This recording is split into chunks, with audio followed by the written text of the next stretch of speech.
కేంద్ర మంత్రి బండి సంజయ్ మాట్లాడుతున్నారు. లైవ్ చూద్దాం. ట్రీట్మెంట్ కోసం వస్తూ ఉంటారు.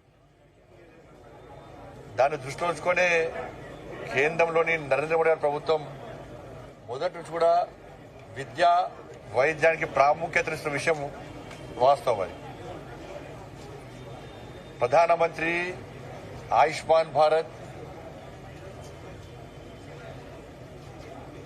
హెల్త్ ఇన్ఫ్రాస్ట్రక్చర్ మిషన్ కింద ఆ స్కీమ్ కింద ఇవాళ కరీంనగర్లోని క్రిటికల్ కేర్ బ్లాక్ కు 23,70,00,000 రూపాయలతోని పూర్తి నిర్మాణం చెప్పడం జరిగింది. అత్యాధునిక వసతులు అన్ని ఎక్విప్మెంట్స్ తోని ఈరోజు ఈ క్రిటికల్ కేర్ బ్లాక్ ను ఈరోజు ప్రారంభించడం జరిగింది. 23,70,00,000. ఇది పూర్తిగా కేంద్ర ప్రభుత్వం యొక్క నిధులు. ఈ నిర్మాణం గాని ఎక్విప్మెంట్స్ గాని పూర్తిగా కేంద్ర ప్రభుత్వ నిధులైనప్పటికీ దానిలో డాక్టర్స్ నియామకం గాని ప్రజలకు సేవలు అందించడం గాని పూర్తిగా అది కంప్లీట్ రాష్ట్ర ప్రభుత్వం చేయాల్సిన పని. దానిలో క్రిటికల్ కేర్ ఇప్పుడు దాదాపు 4-5 ఆపరేషన్ థియేటర్స్ ఉన్నాయి. అన్ని రకాల ఫెసిలిటీస్ ఉన్నాయి. దానిలో న్యూరో డాక్టర్ కావాలి, ఆర్థో డాక్టర్ కావాలి, కార్డియాక్ సంబంధించి డాక్టర్ కావాలి. ఇట్లా అనేక రకాల డాక్టర్స్ అవసరం ఉంది. ఆ డాక్టర్స్ కు ప్రభుత్వం ఇవ్వకుండా, సిబ్బందిని ఇవ్వకుండా మనం ఇంత పెద్ద బిల్డింగ్ ఇన్ని 23 కోట్లతో కట్టుకుంటే వృధా అవుతుంది. కాబట్టి కేంద్ర ప్రభుత్వం ఒక మంచి ఆలోచనతోని ఇంత పెద్ద బడ్జెట్ ఇచ్చింది. కేవలము ఈరోజు ఇది బడ్జెట్ కాదు. ఈ కరీంనగర్ ప్రభుత్వ ఆసుపత్రికే ప్రతి సంవత్సరము 30 నుంచి 40 కోట్ల రూపాయలు కేంద్ర ప్రభుత్వ నిధులు వస్తున్నాయి. 30 నుంచి 40 కోట్ల రూపాయలు వస్తున్నాయి. ఈ మధ్య ఏమైంది, రాష్ట్ర ప్రభుత్వాలు వాళ్ళు ఇవ్వాల్సిన మ్యాచింగ్ అందిస్తలేవు. కాబట్టి కేంద్రం ఇచ్చినా కూడా ఆపాల్సి వస్తుంది. యూసీ ఇవ్వకుండా ఆపాల్సి వస్తుంది. యూటిలైజ్ సర్టిఫికేట్ ఇవ్వకుంటే ఆపాల్సి వస్తుంది. ఇది పాలసీ ఇది. కాబట్టి రాష్ట్ర ప్రభుత్వం వెంటనే సంబంధిత డాక్టర్లను వెంటనే రిక్రూట్ చేయాల్సిన అవసరం ఉంది. సిబ్బందిని రిక్రూట్ చేయాల్సిన అవసరం ఉంది. ఒక మంచి ఆలోచనతో మనం చేస్తున్నాం. ఇవాళ మీకు తెలుసు, గతంలో 2014-2015 యూపీఏ హయాంలో వైద్యానికి ఖర్చు పెట్టింది ఎంత అంటే 37,000 కోట్ల రూపాయలు మాత్రమే. 37,000 కోట్ల రూపాయల బడ్జెట్ మాత్రమే ఇలా వైద్యానికి అప్పటి ప్రభుత్వం కేటాయించింది. మన నరేంద్ర మోడీ గారి ప్రభుత్వం వచ్చిన తర్వాత, నరేంద్ర మోడీ గారి ప్రభుత్వం వచ్చినాక 1,18,000 కోట్ల రూపాయల బడ్జెట్ ను మన కేటాయించలేదు. అంటే 1,00,000 కోట్ల బడ్జెట్ ను ఎక్స్ట్రా వాళ్ళ కేంద్ర ప్రభుత్వం వైద్యం కోసం కేటాయించింది. విద్య కూడా అంతే. అంత ప్రభుత్వం 68,000 కోట్ల రూపాయలు ఇస్తే నరేంద్ర మోడీ గారి ప్రభుత్వం 1,38,000 కోట్ల రూపాయల బడ్జెట్ ఇచ్చింది. అందుకే ఎన్హెచ్ఎం కింద అన్ని పిహెచ్సి సెంటర్లు కానీ, బస్తీ దవాఖానలు కానీ ఇవన్నీ కూడా కేంద్ర ప్రభుత్వమే. ఇవాళ కేంద్ర ప్రభుత్వ నిధుల ద్వారా మాత్రమే ఇవి నడుస్తున్నాయి. కానీ దురదృష్టవశాత్తు రాష్ట్ర ప్రభుత్వాలు ఆ నిధులను డైవర్ట్ చేయడం, కేంద్ర ప్రభుత్వం నిర్మాణం చేసేటప్పుడు కూడా దాన్ని సరి అయిన విధంగా వినియోగించుకోకపోవడం. దీనికి కారణం ఏంటంటే ఎక్స్పర్ట్స్ లేకపోవడం. ఇవాళ నేను గతంలో మంచి ఎక్స్రే మిషన్ ఇచ్చాను నేను, కానీ ఎక్స్పర్ట్ లేడాడ. ఆ ఎక్స్రే మిషన్ ఖరాబ్ అయిందని చెప్పి మళ్ళా మూల పడేస్తారు దాన్ని. మళ్ళీ నేను ఇంతకుముందు అంబులెన్స్ ఇచ్చిన ఇక్కడికి, వీళ్ళకు కాన్సన్ట్రేటర్స్ ఇచ్చిన, ఆక్సిజన్ మిషన్ ఇచ్చిన, బెడ్స్ ఇచ్చిన, వెంటిలేటర్లు ఇచ్చిన, అంబులెన్స్ ఇచ్చిన, ఐసీయూ ఫెసిలిటీ ఉన్న అంబులెన్స్ కూడా ఇచ్చిన. కానీ ఇటు కేంద్ర ప్రభుత్వం ఇస్తున్నది, ఇటు మేము ఇస్తున్నాం. కాబట్టి ఇవన్నీ ఇచ్చినప్పుడు కూడా దాన్ని వినియోగించుకోవాల్సిన బాధ్యత ఉంది. కాబట్టి అందుకే ఇవాళ డాక్టర్లను ఇంకా పెంచాలని చెప్పి అంతకుముందు ఎయిమ్స్ ఎన్నుండే, అంతకుముందు All India Institute of Medical Science ఎన్నుండే, దేశంలో 7 ఉండే కాంగ్రెస్ పార్టీ హయాంలో. ఇవాళ బీబీ నగర్ తో పాటు దాదాపు 30 ఎయిమ్స్ నిర్మిస్తాం మనం. మెడికల్ కాలేజ్ 387 మెడికల్ కాలేజ్ ఉండే, మన 780 మెడికల్ కాలేజీలు అయినాయి. 51,000 మాత్రమే మెడికల్ సీట్స్ ఉండే, ఎంబీబీఎస్ సీట్లు. మన 1,18,000 సీట్లు ఇచ్చినాం, ఇవాళ పెంచినాం. 31,000 పీజీ సీట్లు ఉండే, మన 71,000 పీజీ సీట్లు పెంచినాం. అంటే ఇంకా డాక్టర్స్ తయారలే, దేశానికి అవసరం ఉందని చెప్పి మనం చెప్పే ప్రయత్నం చేస్తున్నాం. కాబట్టి నేను మళ్ళా రాష్ట్ర ప్రభుత్వం విజ్ఞప్తి చేస్తున్నా, కేంద్ర ప్రభుత్వం నిధులు ఇచ్చింది, నిర్మాణం చేపట్టింది, అన్ని రకాల సౌకర్యాలు ఏర్పడిస్తున్నది. దాన్ని మెయింటైన్ చేసిన బాధ్యత రాష్ట్ర ప్రభుత్వం కూడా చేయాల్సిందిగా కోరుతా ఉన్నాను. దాంతోపాటు బంజారాహిల్స్ పెద్దమ్మ గుడి, తెలంగాణ రాష్ట్రంలో కాంగ్రెస్ పార్టీ అధికారంలోకి వచ్చిన తర్వాత పూర్తిగా అన్ని ప్రాంతాలలో దేవాలయాల మీద దాడులు విపరీతంగా పెరిగినాయి. ఒక దేవాలయం మీద దాడి మర్చిపోక ముందే ఇంకో దేవాలయం మీద దాడి జరుగుతూ ఉన్నది. ఎవరికి అడ్డురాని ప్రజలందరూ ఆరాధ్య దైవంగా భావించి ప్రతి సంవత్సరం బోనాల పండుగ నిర్వహించుకునేటువంటి బంజారాహిల్స్ పెద్దమ్మ గుడిని కూల్చాల్సిన అవసరం ఏమొచ్చింది? వాళ్ళ ప్రభుత్వానికి అధికారులకు భయం లేదు. భయం చూపడతాం మేము కూడా. ప్రభుత్వానికి హిందూ దేవాలయాన్ని కూలిస్తే ఏ విధంగా పరిణామాలు ఉత్పన్నమవుతాయో ఇలా బంజారాహిల్స్ పెద్దమ్మ గుడి కూడట్టిరు కదా. ఇలా హిందూ సమాజం అంతా ఒకటైంది. వేలాది మంది యువకులు ఇలా బంజారాహిల్స్ పెద్దమ్మ గుడి కోసం ఉద్యమం చేయడానికి సిద్ధంగా ఉన్నారు. ఇవాళ ప్రభుత్వం సమాధానం చెప్పాలి. ఎవరైతే గుడిని కూల్చారో ఫస్ట్ అధికారి సస్పెండ్ అయ్యండి. ఫస్ట్ ఆ అధికారిని సస్పెండ్ చేస్తేనే మేము ఆలోచిస్తాం. అరే ఇదేం ఇంకా వేరే మతాలకు సంబంధించి కూర్చోద్దాము మీకుందా? రోడ్డు అడ్డంగా ఈ తెలంగాణ రాష్ట్రంలో ఎన్ని దేవాలయాలు ఉన్నాయి, ఎన్ని మసీదులు ఉన్నాయి, ఎన్ని చర్చిలు ఉన్నాయి? మేము ఇతర మతస్థులు కూర్చోమని అంటలేము. అరే హిందూ దేవాలయాలే ప్రాణ కోసం ఎందుకు కూర్చున్నారు? ఇవాళ ఓలికి బోనాల పండుగను పవిత్రంగా జరుపుకుంటున్నారు. భాగ్యనగరం పండుగ వాతావరణం ఉంది. ఈ పరిస్థితిలో కావాలని కుట్రలు చేసి వాళ్ళ పెద్దమ్మ గుడిని కూల్చడము ఇది ఎంతవరకు కరెక్ట్? అంటే జూబ్లీస్ ఎలక్షన్స్ ఉన్నాయి. ఇప్పటికే కాంగ్రెస్ వాళ్ళు అంటున్నారు అలా ముస్లింస్ 22% ఉన్నారు, 30% ఉన్నారు. కాబట్టి వాళ్ళ ఓట్లు రావాలంటే పెద్దమ్మ గుడిని కూల్చాలి. మీరు గుర్తుంచుకోండి బిడ్డ, జూబ్లీస్ లో హిందువులందరూ ఓటు బ్యాంక్ మారుతారు. నేను రాష్ట్ర ముఖ్యమంత్రి గారికి చెప్తున్నాను, మీరు 20% ముస్లిం ఓటు బ్యాంక్ కోసం మీరు ప్రయత్నం చేస్తున్నారు. ఆ కుట్రలో భాగమే, రాష్ట్ర ప్రభుత్వ కుట్రలో భాగమే ఇలా బంజారాహిల్స్ పెద్దమ్మ గుడిని కూల్చిరు. వాళ్ళ కేవలం జూబ్లీస్ లో ఒక వర్గం ఓట్ల కోసం, ఆ వర్గం ఓట్ల ద్వారా గెలవడానికే వాళ్ళ పెద్దమ్మ గుడిని కూల్చారు. ఎంత ధైర్యం ఉండాలి మీకు, ఎంత దమ్ము ఉండాలి మీకు పెద్దమ్మ కూల్చడానికి? ఎస్ మేము చేస్తాం. ఇవాళ 80% ఉన్న హిందువుల ఓటు బ్యాంక్ మారుస్తాం మేము. ఈ పెద్దమ్మ గుడి సాక్షి చెప్తున్నాం మేము. 80% ఉన్న హిందువుల ఓటు బ్యాంక్ మారుస్తాం. కాంగ్రెస్ పార్టీ పెద్దమ్మ గుడికి కూల్స్తే ఏ విధంగా గుణపాఠం హిందూ సమాజం చేస్తుందో ఇవాళ చూపడానికి హిందూ సమాజం సిద్ధంగా ఉంది. కబద్దారు నేను రాష్ట్ర ప్రభుత్వం డిమాండ్ చేస్తున్నాను. నేను ఇది మంచి పద్ధతి కాదు. రాష్ట్ర ముఖ్యమంత్రి క్షమాపణ చెప్పాలి. దీని మీద సంబంధిత అధికారులను వెంటనే సస్పెండ్ చేయాలి. ఇది జరగకుండా మాత్రం మిమ్మల్ని క్షమించము. అందుకే ఇవాళ చెప్తున్నారు బీసీ రిజర్వేషన్ చెప్తున్నారు. ఇవాళ నేను అంటున్నా బీసీ కామారెడ్డిలో వీళ్ళు ప్రకటించింది బీసీ డిక్లరేషన్. వాళ్ళ జరుగుతున్నది ఏంది? బీసీలకు 5% మాత్రమే ఇచ్చారు, ముస్లింలకు 10% ఇచ్చారు. బీసీలకు 5% ఇచ్చారు. అది కూడా 5% కాదన్న, అంతకుముందే 34% ఉండే స్థానిక ఎన్నికల్లో స్థానిక సంస్థల రిజర్వేషన్ 34% 32% చేసారు. ఇప్పుడు మళ్ళా ఇంకా 2% తగ్గించారు. సరే వాళ్ళు చెప్పేదాని ప్రకారము బీసీలకు ఇచ్చింది 5%, ముస్లింలకు ఇచ్చింది 10%. దీన్ని ముస్లిం డిక్లరేషన్ అంటారా, బీసీ డిక్లరేషన్ అంటారా? చెప్పండి నాకు. 5% బీసీలకు ఇచ్చి 10% ముస్లింలకు ఇస్తే దీన్ని పక్క ముస్లిం డిక్లరేషన్ అంటారు. కాంగ్రెస్ పార్టీ కామారెడ్డి వేదికగా ఈ తెలంగాణ రాష్ట్రంలోని హిందువులను బీసీలను దగా చేసింది, మోసం చేసింది. మీరు ఇప్పుడు ఇచ్చేది ముస్లిం డిక్లరేషన్, బీసీ డిక్లరేషన్ కాదు మీరు అమలు చేసేది. మీరు కామారెడ్డిలో ఆ రోజే మేము ముస్లింలకు 10% రిజర్వేషన్ ఇస్తామని చెప్పి కేవలం హిందువులైన బీసీలకు 5% ఇస్తారంటే ఒక్క సీట్ రాకపోతుండే, మీకు ఒక్కరికి వెళ్ళకపోతుండే. మీరు అమలు చేసేది ముస్లిం డిక్లరేషన్. బీసీల బూచి పేరుతోనే ముస్లింలకు న్యాయం చేస్తారు, ముస్లింలకు రిజర్వేషన్ ఇచ్చే ప్రయత్నం చేస్తారు, బీసీలకు అన్యాయం చేస్తారు. సిగ్గు లేకుండా కొన్ని బీసీ సంఘాలు వాళ్ళు ఏ ప్రభుత్వం ఉంటే ప్రభుత్వం కొమ్ము కాస్తారు. ఏ ప్రభుత్వం ఉంటే సిగ్గుంటారా వాళ్ళకి కొంచెం అన్నా? బీసీలకు అన్యాయం చేస్తుంది. ఆలోచించండి. మీరు గుండె చేసుకొని దీన్ని ముస్లిం డిక్లరేషన్ అంటారా, దీన్ని బీసీ డిక్లరేషన్ అంటారా? ఇచ్చేది 5%, 20% వాళ్ళని ఉండనుండే, 10% మొత్తం 32%, 30% 20% ఉంది. ఇప్పుడు వచ్చేది 5%. 5% బీసీలకు ఇచ్చి దీన్ని బీసీ డిక్లరేషన్ అంటారా? మీరు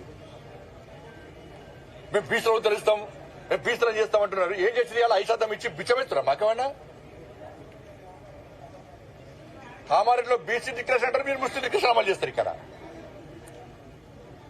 దీన్ని ఏం చేయాలి? ఒక ప్లాన్ ప్రకారం ఇవాళ తెలంగాణ రాష్ట్రంలో హిందువులు మెజార్టీ అయిన హిందువులను మైనార్టీగా చూపెట్టే ప్రయత్నం చేస్తున్నారు.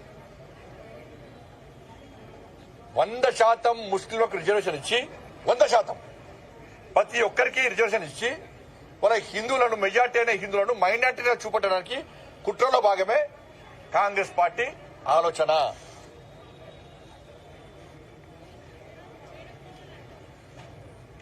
ఇదే పరిస్థితి. ఇవాళ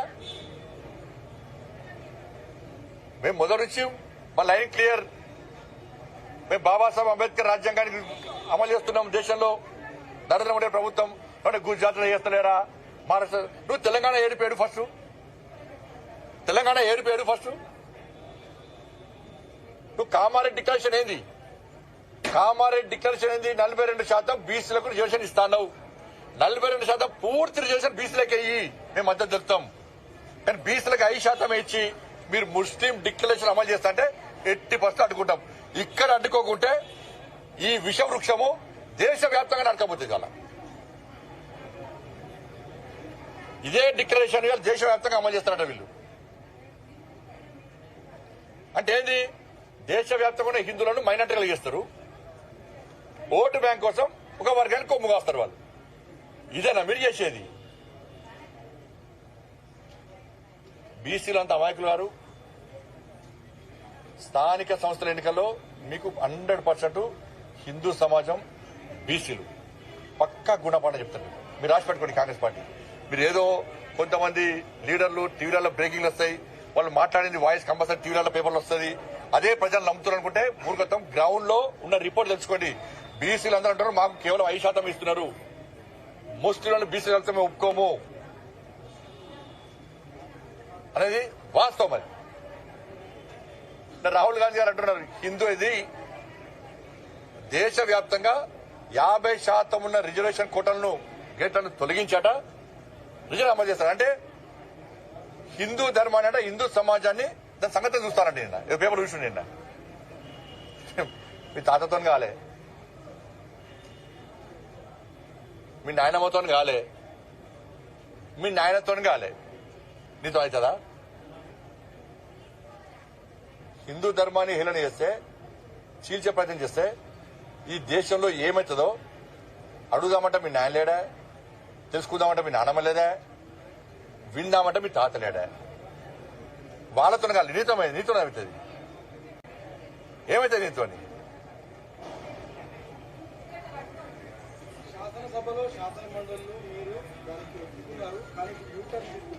ఎవరు ఒప్పుకుంటారన్నా? మా మొదటి నుంచి లైన్ ఇదే. గతంలో రాజశేఖర రెడ్డి గారు 4% రిజర్వేషన్ ఇస్తున్నారని ఇచ్చిరన్న ముస్లిం బీసీ కలిపారు. ఇలా ఫైట్ చేసింది ఎవరు? మేమే ఫైట్ చేసిన లాడీ దెబ్బలు తిన్నా మేము. ఆ రోజు కేసులైనా మా మీద. ఈ కొంతమంది దరిద్ర బీసీ కొన్ని సంఘాలు ఉంటాయి, వాళ్ళు కొమ్ము కాశారు. ఇలా ఎవరికి అన్యాయం జరిగింది? జిహెచ్ఎంసీ ఎన్నికల్లో అన్యాయం ఎవరికి జరిగింది? ఏడవైన బీసీ సంఘాలు. మరి ఏడవైన బీసీ సంఘాలు బీసీలకు అన్యాయం జరిగితే ఒక రాస్తాడు, ఒక నచ్చేమంటాడు బీసీలకు అమలు చేస్తుంటే బీజేపీ బీసీలకి 40% ఇవ్వాలని ఏమంటున్నాం? మీరు ఇద్దరు బీసీ సంఘాలు అంటున్నాయి. కొన్ని సంఘాలు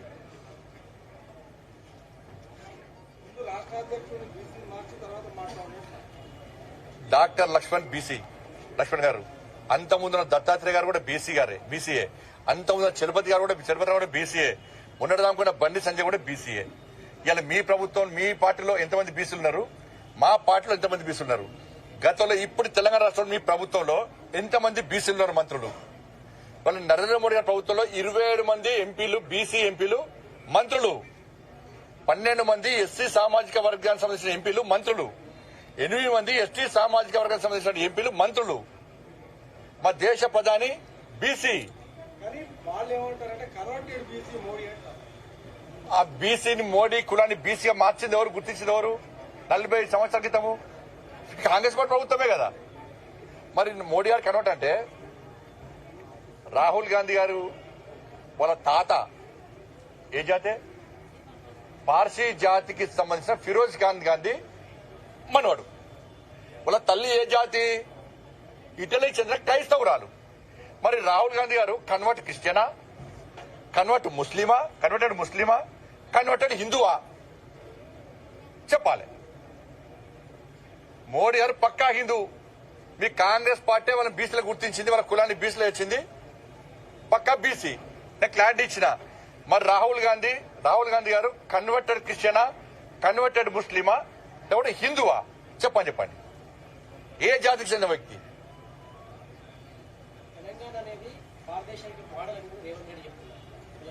ఇప్పుడు మోడల్ అదే చేస్తుంది. ఇప్పుడు దేశవ్యాప్తంగా అదే చేద్దాం అనుకుంటున్నారు. ఇక్కడనే అడ్డుకోకుంటే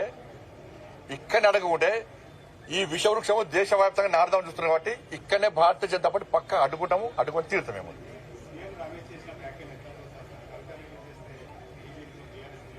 ఇది అన్న గతంలో నేను కూడా అన్నా. నేనైతే చాలా మంది పట్టించుకోలేదు. తర్వాత వాళ్ళ చెల్లె అయిపోయింది. చెల్లె అయిపోయింది. చెల్లె అయిపోయినాక మళ్ళీ ఇప్పుడు ఏమైంది? ఇప్పుడు సీఎం రమేష్ గారు చెప్పారు. ఇవాళ బీఆర్ఎస్ కు వాళ్ళ పార్టీని నడుపుకునేటువంటి సత్తా లేదు. పార్టీని నడుపుకోలేని స్థితిలో బీఆర్ఎస్ పార్టీ ఉంది. పూర్తిగా అవినీతిలో కూరుకుపోయినరు. ఇలా మేం చెప్పు కాదు, నరేంద్ర మోడీ గారు నిజామాబాద్ బహిరంగ సభలో క్లియర్ గా చెప్పాడు. సీఎం రమేష్ గారు చెప్పింది వాస్తవము. అసలు ఇంకో విషయం చెప్తా మీకు. ఇవాళ కేసీఆర్ కొడుకు టికెట్ ఇవ్వలే ఫస్ట్ టైం. కేసీఆర్ కొడుకు కేసీఆర్ గారు టికెట్ ఇవ్వలే. అక్కడ సుధాకర్ గారు పోటీ చేస్తే ఇదే కేసీఆర్ కొడుకు పోయి సీఎం రమేష్ గారు కలిసి, నాకు మొన్న పార్లమెంట్ కలిసినప్పుడు ఇప్పుడు సీఎం రమేష్ గారు చెప్తే సీఎం రమేష్ గారు వచ్చి కేసీఆర్ కలిసారు. అరే కేటీఆర్ పోటీ చేస్తారంటే వద్దు అక్కడ గెలవడు అని చెప్పన్నారు. అక్కడ కేకే మహేందర్ గారు గెలుస్తారు, ఈయన గెలవడు అన్నారు. గెలవడు అన్న కేసీఆర్ సీఎం రమేష్ గారు ఎట్లా ఒప్పించారు? కేసీఆర్ గారు ఒప్పించి సుధాకర్ గారు డ్రా చేయించారు. అప్పుడు పరిస్థితి ఏంది? కేసీఆర్ కొడుకు పరిస్థితి ముడతల షర్టు, రబ్బర్ చెప్పులు, ఆ ఫోటో చూసినమైతే అది. అప్పుడు సీఎం రమేష్ గారే ఆర్థిక సాయం చేసిండు. సీఎం రమేష్ గారే ఈ కేసీఆర్ కొడుకు ఆర్థిక సాయం చేసిండు. సీఎం రమేష్ గారు చేసిన ఆర్థిక సాయంతోనే నువ్వు ఎమ్మెల్యేను ఇవ్వాల. ఇది ఫ్యాక్ట్. ఇది బీఆర్ఎస్ నడుపుకోలేని స్థితిలో నువ్వు బీజేపీలో విలీనం చేద్దాం అనుకున్నావు. నరేంద్ర మోడీ గారు నిజామాబాద్ సభ వేదికగా క్లారిటీ ఇచ్చిండు. కేసీఆర్ గారు నాకు వచ్చిండు, నాకు ఆరోగ్యం బాగలేదు, నా కొడుకును ముఖ్యమంత్రి చేస్తా అని చెప్పన్నాడు. నేను క్లియర్ గా మాది వారసత్వ రాజకీయాలకు మేము వ్యతిరేకం, మేము ఎట్టి బస్లో దాన్ని సహించము, మేము సపోర్ట్ చేయమని చెప్పి నరేంద్ర మోడీ గారు క్లారిటీగా చెప్పిండు. ఆ రోజు చెప్పిండు, బహిరంగ సభ వేదికగా చెప్పిండు. మేము మొదటి సీఎం రమేష్ గారికి అదే చెప్పారు. ఎందుకంటే వారసత్వ రాజకీయాలకు వ్యతిరేకం, మేము అవినీతికి వ్యతిరేకం. ఇవాళ బీఆర్ఎస్ పార్టీ ఏంది? ఎవరి పార్టీ బీఆర్ఎస్? బిడ్డ, కొడుకు, అల్లుడు, ఇంకా సరకుడు కొడుకు, తండ్రి, వీళ్ళ పార్టీ బీఆర్ఎస్ పార్టీ. ఎట్లా ఒప్పుకుంటాం మేము? దేశంలో కాంగ్రెస్ పార్టీ యొక్క వారసత్వ రాజకీయాల వ్యతిరేకంగా మేము ఫైట్ చేస్తున్నాం మేము. కాబట్టి నేను మళ్ళీ చెప్తున్నాను, మళ్ళీ పూర్తిగా అవినీతి కూరుకుపోయింది వాళ్ళు బీఆర్ఎస్ పార్టీ. మరి సీఎం రమేష్ గారు మాట్లాడిన దానికి ఇలా కేసీఆర్ కొడుకు సమాధానం చెప్పాలి. ఏదో మీడియా ఉంది కదని చెప్పి అది ఏ భాష నేను ఎంత బాగా అనిపించిందంటే, ఎవరి చలో చర్చకు సిద్ధమా? చర్చ వేదిక నేను ఏర్పాటు చేస్తాను. మీరు కరీంనగర్, హైదరాబాద్ చలో డే టు టైం కేసీఆర్ కొడుకుని డిసైడ్ చేయమను. సీఎం రమేష్ గారిని రమ్మట, నేను ఇన్వైట్ చేస్తా. నువ్వు వస్తావా? రేవంత్ రెడ్డికి సంబంధం తప్పించుకునే మాటలు చెప్పక. మళ్ళా నువ్వు తప్పించుకునే మాట లేదో అందరు ఇంటర్వ్యూ అని చెప్పకు. నువ్వు సీఎం రమేష్ గారు సవాల్ చేసి నీకు సీఎం రమేష్ గారిని నేను ఇన్వైట్ చేస్తా. కరీంనగర్ వేదికనా, హైదరాబాద్ వేదికనా, చర్చకు నువ్వు సిద్ధమా? ఆయన చెప్పినటువంటి అనేక విషయాల మీద చర్చకు నువ్వు సిద్ధమా? పాపం సీఎం రమేష్ గారికి కేసీఆర్ కొడుకు నాస్తి కూడా తెలియదు. అందుకే నువ్వు నవీన దేవుడు అంటే నేను ఫోన్ చేసిన నిన్న అన్న, నువ్వు అట్లా వెంటకే దేవుడిని ఒట్టు పెడతారని ఆస్తి కూడా దేవుడు నమ్మ నాస్తి కూడా చెప్పిన. చర్చకు సిద్ధమా కేసీఆర్ కొడుకు? చెప్పు. వేదిక మేము ఏర్పాటు చేస్తాం. దానికి కావాలి తప్ప వాళ్ళ దీనికి రేవంత్ రెడ్డి గారికి సంబంధం ఇలా.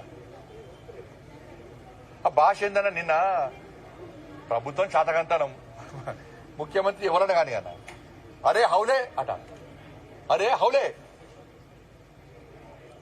కలెక్టర్లు నిన్న కలెక్టర్ గాని వన్ అయ్య గాని కలెక్టర్ గాని వన్ అయ్య గాని అట పోలీసోడు.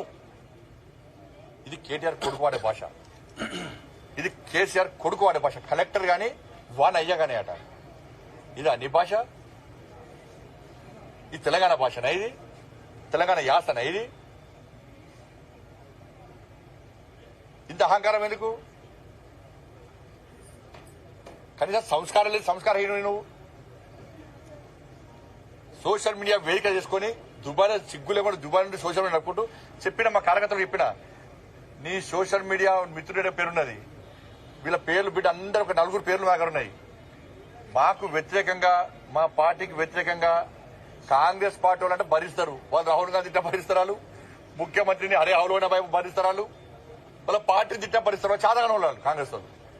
కానీ నరేంద్ర మోడీ గారిని కానీ, మా ప్రభుత్వాన్ని కానీ, మా పార్టీ నాయకుల బిడ్డ ఇంకొకసారి ఆ స్క్రైబ్ ఈ స్క్రైబ్ పేరుతో మాట్లాడే ప్రయత్నం చేస్తే పక్కా దాడులు గ్యారెంటీ జరుగుతాయి. పక్కా నేను హోమ్ మినిస్టర్ చెప్పొద్దు, కానీ నీ అరాచకం పెరిగిపోతుంది. దాదాపు 100 సోషల్ యూట్యూబ్ ఛానల్ పెట్టుకుని అడ్డదారులు సంపాదించిన పైసలు వాడికి వెచ్చించి వాటి ద్వారా ఏదో చేయాలని చూస్తున్నావు. ఏం కాదు, దాంతో చేస్తున్నావు. అధికారానికి వచ్చినావా? ఉన్న సీట్లు వీకినాయి. నేను మా కార్యకర్తలు కూడా చెప్తున్నాను, నేను ఈ కేసీఆర్ కొడుకు యూట్యూబ్ ఛానల్ వేదికగా ఇబ్బంది, తప్పుడు వ్యాఖ్యలు చేస్తున్నాడు, తప్పుడు ప్రచారం చేస్తున్నాడు. ఎక్కడికక్కడ అడ్డుకోండి, దొరికిన అడ్డుకోండి. చలో కేసులు అయితే కేసులు అని. అరే మోడీ గారు మీ ఇష్టం వ్యాఖ్యలు చేస్తారు. హోమ్ మినిస్టర్ చెప్పొద్దు నేను, కానీ నువ్వు నీ హద్దు మీరిపోతున్నాను.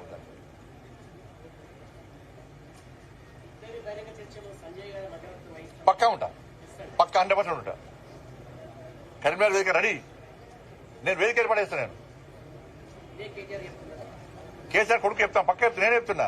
సీఎం రమేష్ గారు రమ్మంటా. నేను సీసీ ఫుటేజ్తో సహా 10 సంవత్సరాల నుంచి కాంట్రాక్టర్తో సహా, నువ్వు చంపిన కమిషన్లతో సహా, నువ్వు పాల్పడ్డ అవినీతితో సహా అన్ని తీసుకొని ఆయన వస్తాను, రెడీ ఉన్నాడు. నువ్వు ఎప్పుడొస్తావో టైము డేట్ ఫిక్స్ చేయి. నువ్వు మళ్ళా దీన్ని తప్పించి ప్రజల దృష్టి మళ్లించడానికి, మీడియా అటెన్షన్ డైవర్ట్ చేయడానికి నువ్వు మళ్ళీ వేరే